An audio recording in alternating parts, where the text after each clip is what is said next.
We did difference of squares, so there must be a sum of squares. And you're absolutely right, there is. The sum of squares. Sum of squares, one more time, let's go through this. Squares implies you have a power of 2. Good to go.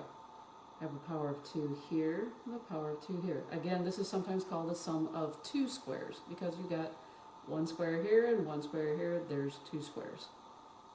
Sum implies adding. So you have the sum of squares. And the question is, how do we factor this? And this is always a really good thing that we do in class. And I always have students answer me this. And like, well, what is this?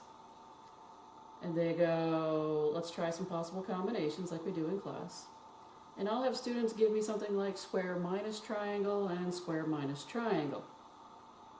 Well, if we multiply through, and we'll do a dot, dot, dot, because there's some steps in here, not too many, but let's pretend that there's quite a few here. This would be our end result. I have something squared minus 2 times the square times the triangle plus the triangle squared. That looks nothing like the sum of squares. So, nope, that's wrong. That one doesn't work. Then I'll have students try a different combination. Well, what about one's a minus, one's a plus? And notice that I end up with a difference of squares. So this pattern is not working. Sometimes students will ask me going, well, what if you make this one a plus and make this one a minus? And what I always tell them is it's the same thing, I'll get the same result. So whether this is square minus triangle, square plus triangle, or square plus triangle times square minus triangle, I'm always going to end up with a difference of squares. So the next train of thought that I always get from students is, what if they're both plus? And that's a very good guess. If you multiply through, do some work in here, you will end up getting something squared plus 2 times triangle squared plus triangle squared, which looks nothing like something squared plus something squared. So as much as that seems like it would work, it really doesn't. At this point in time in our math career, we cannot factor this.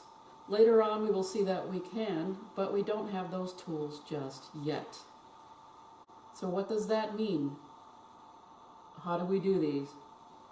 This sum of squares is what we call prime. It can't be factored yet with what we know right now. Can it be factored later on? Yeah, it can be, but we just don't, like I said, have those tools just yet. So in our world, for this test right coming up, we call it prime. On the final exam, we will find out that we can no longer call it prime.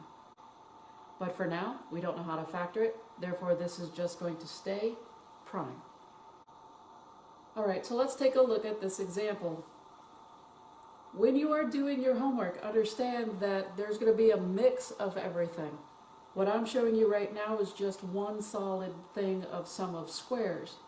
But on the homework, what happens is students get in a groove and they just go and go and go and they don't really pay attention, which is kind of what I see when I answer a lot of questions on homework.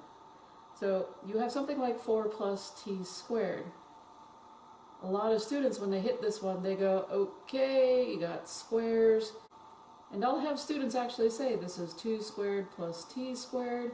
That gives me 2 plus t, 2 minus t. And they're done, and then they look in the back of the book, and they give me prime. Prime is what the book says, but what you got are two different things. What happened is, in your head, you're getting stuck with a minus sign, when in fact you were given a plus sign. So you treated it like a minus sign. That is very common. If you do that, congratulations, you're a regular, normal student. So when you see something that has a plus sign, even though there are powers of 2, this is prime. We cannot factor it yet. We don't have the tools. That's what prime means. You don't have the tools yet to do this. You're going to call it prime. That's it. This is going to be a very boring video. Next example, 25z squared plus 16. This is 5 squared, z squared plus 4 squared. We have a plus sign here. We have a bloody plus sign. The great news about that is we can go straight to prime, because the plus sign is telling us that it is prime. The minus sign means that we can factor it. The plus sign means that we are done. Now what if we've got this? This is a really interesting problem because they're both negative. Now the only way to figure this one out is to factor out a GCF. And that GCF is going to be a -1. So I know the GCF of -1 is going to pop out, so I got to factor that out. When I factor out the -1, what happens is these two change signs. If they were both negative, they now become both positive when I factor out a -1. Factoring out a negative means all my signs change. So I have 49r squared plus 1. This is prime.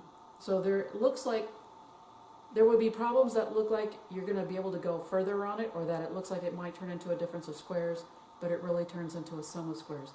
Just be very careful. Students go too fast in this section and they think they got it, and then they wonder why they got it wrong, and then they do a face palm because they realize that they went too fast. All right, we have our new example, 100b cubed h plus 25h cubed b. Now I'm going to warn you right now that later on we're going to be dealing with powers of 3. And so wondering about this problem is a good idea. Like, when we're dealing with powers of 3, you can do the plus as well as the minus, unlike the difference or the sum of squares. Let's go through this and pretend like we didn't know what type of problem this was. I do know that there is a GCF, so what I'm going to do is I'm going to break these numbers down. 25 is in 100, so I'm going to break this 100 down in terms of 25. So we have 25 times 4, because there's 4 quarters and a dollar, b cubed h plus 25 times h cubed b. 25 is one of my GCFs here. There's one.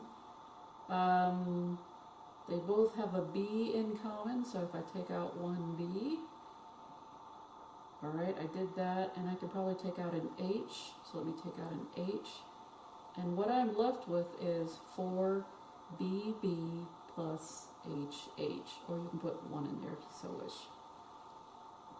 We have 25bh times 2 squared b squared plus h squared. If you wanted to go that far, you can, understanding that now I am in the squares, not the cubes anymore. The cubes is deceiving. So by taking out the GCF, this turned into squares, and because we have a plus sign, we just call this prime. So we can't go anywhere with this one until we have more information underneath our belt. Not really sure what I was thinking when I was doing this problem.